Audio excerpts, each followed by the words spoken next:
Les damos la bienvenida a esta entrevista virtual del énfasis de periodismo en la Escuela de Ciencias de la Comunicación Colectiva en la Universidad de Costa Rica.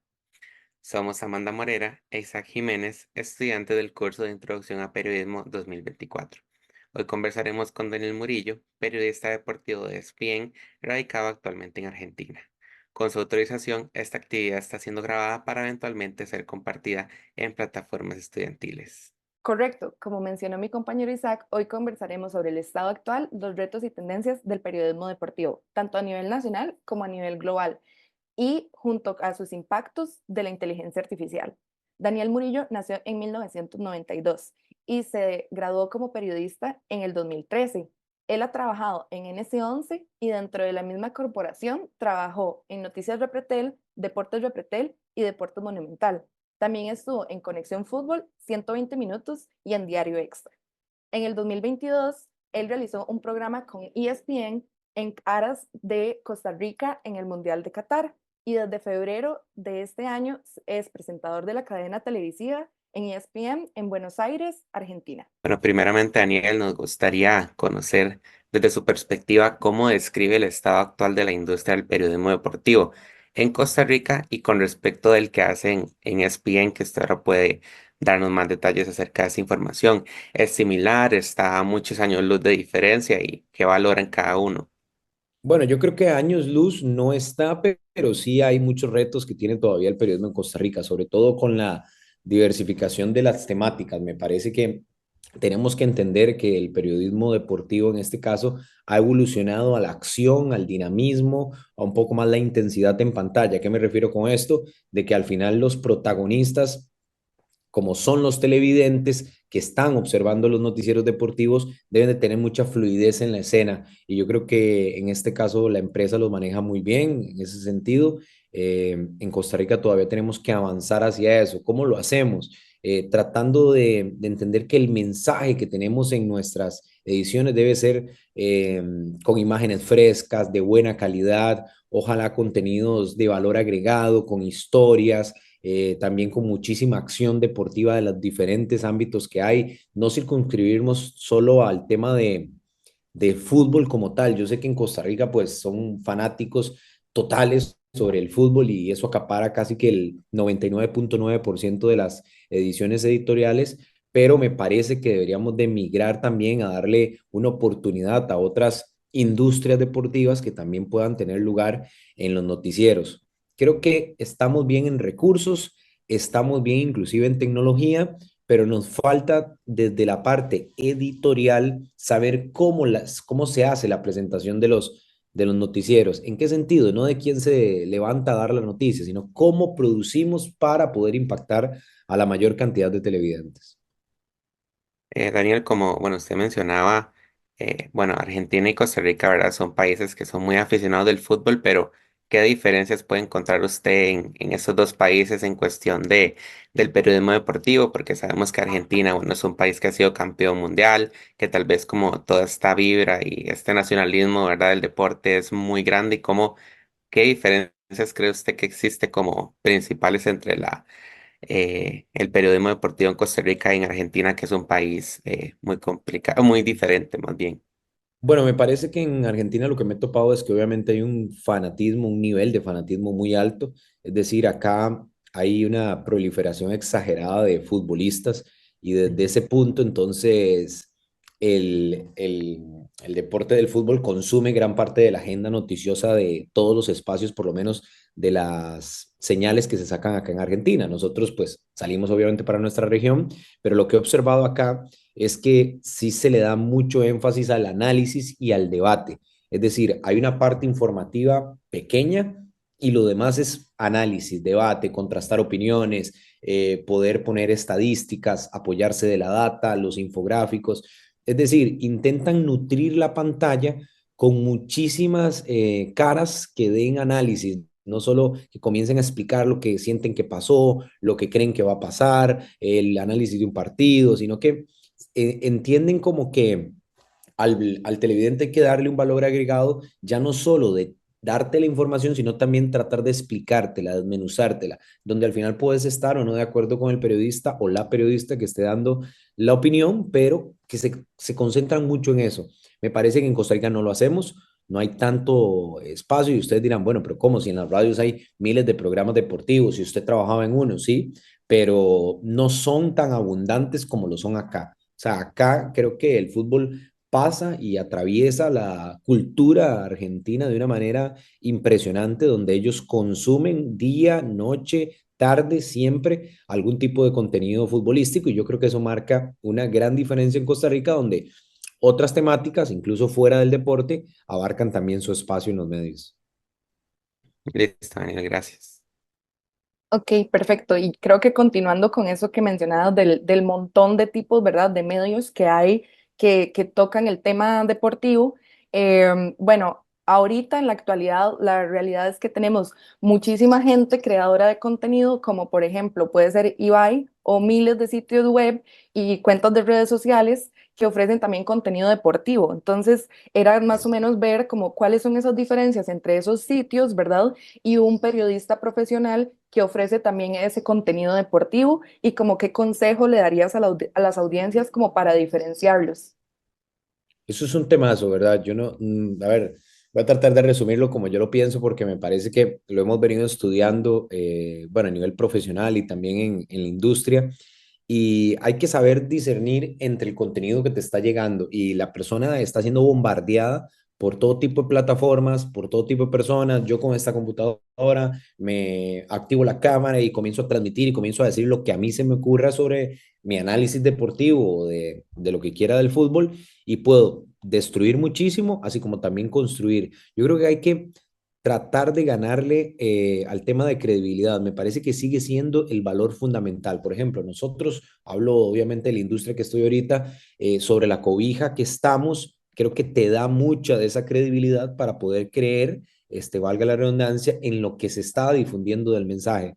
Creo que por ahí es la línea que podemos seguir, no abrir cualquier pestaña simplemente porque me parece bonito el titular o porque me están tendiendo a engañar no solo con el título, sino con el contenido que me están prometiendo y saber cómo calificar cada una de estas plataformas en torno a quién está detrás de ellas. A veces muchos anónimos o periodistas que no quieren que se les conozca están detrás de ellos y ponen cualquier cosa que parezca llamativa para que usted salte y obviamente ingrese, les genere visitas, les genere likes, les genere compartidos, etcétera. Pero yo creo que sí debemos hacer un ejercicio, y hablo en general como sociedad que le gusta el deporte, de tratar de discernir entre toda la gama de opciones, de ir a fuentes fidedignas. ¿Y a qué llamamos con fuentes fidedignas? Porque no son oficiales, sino de medios que estén consolidados, que puedo estar o no estar de acuerdo, pero un medio consolidado que tiene su seriedad también, su trabajo detrás,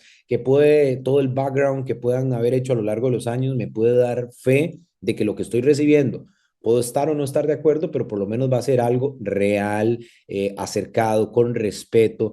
Yo creo que no podemos perder, y en el caso de Costa Rica aún más, esa integridad que tiene el costarricense, porque he visto algunos colegas que tiran para todo lado, tratan de denigrar inclusive a los deportistas, denigrar lo que pasa en los estadios, en lo que pasa en las instituciones, y yo creo que no hay que perder el punto de vista. Yo no estoy aquí para acribillar a algún delantero, para no decir un nombre de la selección porque falló un gol, no, yo estoy para analizar por qué falló el gol. Al final son seres humanos, se pueden equivocar y no es que pobrecitos, pero hay que entender las dimensiones del poder transformador que tenemos con los discursos y a veces esos discursos que yo no estoy en contra, pero me parece que se pasan de tono, no deben ser, sobre todo en plataformas un poco más informales como Twitch y estas, donde cualquiera tiene la oportunidad, eso está muy bien, pero hay que cuidar esos mensajes. Hay que de verdad tener mucha precaución y al televidente o al seguidor de redes sociales que abra un poquito el ojo, que intente navegar un poco más en el sentido de buscar una opción seria que le nutra la información que él necesita. Ujú. Y con respecto a eso, digamos que vos mencionaste justamente estas plataformas Twitch, ¿verdad? Y las redes sociales que ahorita están como en tanto auge. Digamos, ¿hay algún plan o se ha hablado, digamos, desde tu experiencia, por ejemplo, de hacer programas de periodismo, ¿verdad? Periodismo deportivo en estas plataformas, como para poder captar esa audiencia, o del todo están manteniéndose como en los medios como más tradicionales, que es lo que ya, digamos, conocemos? Se han hecho esfuerzos para acercarnos a esas plataformas. De hecho, hay programas que se han llevado exclusivamente a esas plataformas, sobre todo a YouTube. Creo que le da un poco más de seriedad. Además, tienen que entender algo, chicos. Al final es una industria, es un negocio. Y el periodismo ha sufrido, obviamente, a lo largo de estos últimos años, el detrimento de la publicidad, por ejemplo, y ha tenido que transformarse. En ese periodo de transformación hemos tenido no solo que acercarnos a las redes sociales, sino saber cómo poder manejarlas para que nos puedan generar algún rédito económico, porque si no, Daniel Murillo no estaría acá, no hay forma de pagarle que viniera, etcétera, igual que a otros colegas, etcétera. Entonces, yo creo que se ha estudiado cómo penetrar a esas plataformas, pero también tienen que entender quién está detrás de esas plataformas en el sentido de quién te va a ver consumidor final. ¿Es solo para informarte? ¿Es solo para chismear? ¿Son solo jóvenes que no son creadores de opinión o inclusive que tienen el poder de elegir en el sentido económico de que puedan suscribirse y demás? ¿Por qué se ha ido todo a las apps? Porque es lo más sencillo. Ustedes abren su celular, hay una app que por cierto hoy se está transformando y está unificando todas las plataformas, ahí les dejo la tarea, y entonces está combinando contenido streaming con contenido para niños. ¿Qué se busca eso? Que tenga un padre de familia o una persona soltera o alguien que digamos tenga ese acabo de pagar, de suscribirse, de tener las dos herramientas, una herramienta más de entretenimiento o una herramienta más deportiva. Vos, por medio de esas herramientas, es que podés tener el contenido en cualquier momento. Entonces yo abro mi celular, proyecto el partido de la Euro, proyecto el partido de la Copa América, proyecto el partido de tenis, proyecto el partido de rugby, proyecto, etcétera. Ujú. Eso es a lo que se ha apostado y de ahí obviamente se recibe por las suscripciones, el negocio se va manteniendo. Súper claro. Listo. Hay un tema también muy importante que nos parecía muy destacable en esta conversación y es que tal vez desde su perspectiva nos pueda abordar un poco cómo los medios deportivos actualmente están trabajando el tema de la diversidad y la inclusión, tanto en temas de contenido como en sus propias organizaciones. Bueno, eso es un tema vital porque, bueno, yo soy un abanderado siempre no solo de la inclusión, sino también del respeto. Si ustedes ven que se los he repetido en varias ocasiones, es porque me parece que hay que encontrar el balance dentro de la crítica, dentro del debate y dentro de los mismos medios de comunicación en el respeto y la inclusión. Creo que Costa Rica todavía está, y lo diría así, en pañales en torno a esto. No es eh, metiendo a personas en programas, no es en tratando de hacer campañas todos los meses de junio, no es en mayo con la Marcha de las Mujeres del 8M, es decir, hay que esforzarse mucho más y hacerlo que sea real. ¿Cómo lo hago real? Desde la estructura de los jefes. Si el jefe más elevado, el gerente de la industria, en este caso del medio de comunicación, no cree en eso, es muy difícil que cada una de las partes lo vaya a hacer. Yo, por lo menos en lo que estuve en varios de los medios en Costa Rica, intenté siempre manejarme no solo desde el respeto, sino también siempre ser inclusivo. ¿En qué sentido? En darle la oportunidad a muchas de estas temáticas de llegar a pantalla. A veces la gente pasa desapercibido fechas, luchas sociales, pasa desapercibido esfuerzos de personas, hombres y mujeres que han luchado por abrir y tocar puertas y muchas veces se les cierra en los medios de comunicación. Y a, y a mí me dolía a veces tener que decir que no, pero bueno, tenía un jefe al final que me decía que no, incluso en la presentación de la nota. Y tuve muchas discusiones en el pasado que no vale la pena recordar por cómo presentaba una noticia y cómo usaba mi lenguaje apropiado. Y al día de hoy, que me topo en una empresa, obviamente, de otro renombre, me doy cuenta que en eso están mil y un avanzados, o sea, en cuanto a la generación de un contenido que sea apto para todo el público y que también tenga un lenguaje inclusivo. Incluso perdón, frases, temáticas que nosotros actualmente en mi trabajo no las tocamos. y no las abarcamos porque sabemos que vamos a incurrir en una falta de respeto. Eso en Costa Rica no se da. Entiendo que hay una razón cultural muy arraigada en Costa Rica, pero yo creo que todavía nos queda muchísimo camino de derribar ahí. Muchas gracias a Daniel Murillo, periodista costarricense quien trabaja para ESPN en Argentina, por compartirnos su visión sobre los retos y acciones que requiere la industria del periodismo. Esta ha sido una entrevista del énfasis de periodismo de la Escuela de Ciencias de la Comunicación Colectiva en la Universidad de Costa Rica. Somos Amanda Morera e Isaac Jiménez, estudiantes del curso de Introducción a Periodismo 2024. Muchas gracias.